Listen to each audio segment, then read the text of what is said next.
ආරක්ෂක ගිවිසුම කියලා ලොකුවට මේ කියන කතන්දරේ මෙච්චර කල් ඉන්දියාවත් ලංකාවත් අතර සිදුවෙච්ච මේ ක්‍රියාමාර්ග ෆෝමලයිස් කිරීමක් විතර නෙමෙයි මේක අමුතුවෙන් ඇඩ් කරන දෙයක් නැහැ.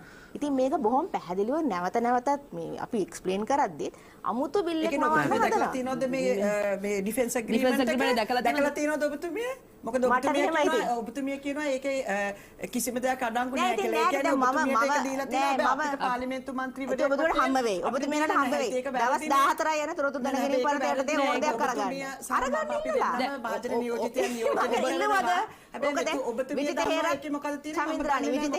විජිත හේරත් ඇමතිතුමා දැන් දවස් දෙකක් වෙනවා මේක කියලා. මේක ඔයගොල්ලෝ ඉල්ලුවද? නෑ නෑ ඔබතුමිය කිව්වනේ පාර්ලිමේන්තු කිසිම අහිතකර එකක් නෑ කියලා. ඔච්චර ඕක ගැන කල්පනා. ඒ කියන්නේ ඔබතුමිය මේක දැකලා තියෙනවද ගිවිසුම? සමින්ද්‍රානි මෙහෙමනේ මගේ රජය පොඩකින් ඕක මම දැකලා තියෙනවා පළවෙනි කාරණේ. දැකලා තියෙනවා.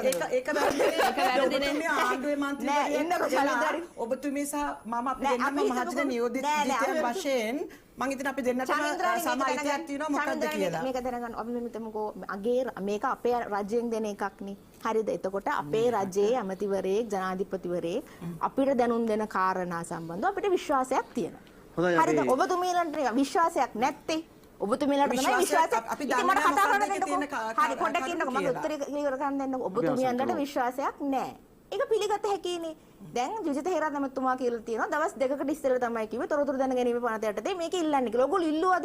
නැහැ. හැබැයි මෙතන පාර්ලිමේන්තු ඉල්ලුවා.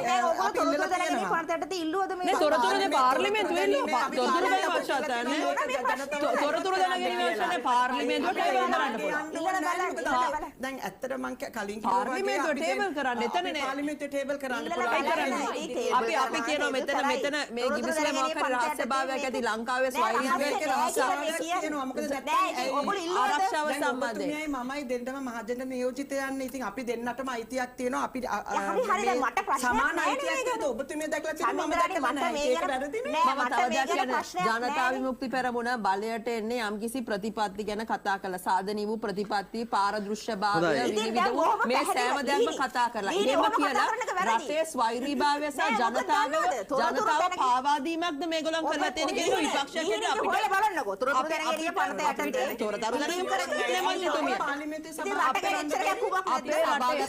අපේ රටේ ස්වෛරීත්වය ඔබතුමියන්ලට බොහොම පැහැදිලි ඇවනියු එකක් සමාන අයිතියක් ඔබතුමියන්ලට බොහොම පැහැදිලි ඇවනියු එකක් දීලා තියෙනවා. තොරතුරු දැනගැනීම ඕනේ. එතකොට ඕනේ. අපි මේ රටේ ඔබලගේ අවිශ්වාසය සම්ප්‍රාප්ත කරගන්න. මෙතන අපි පැහැදිලිව කියනවා මේ ගිවිසුමේ රටට අහිතකර යමක් තියනවාද කියන එක ඇත්තටම අපි විපක්ෂ කැරියට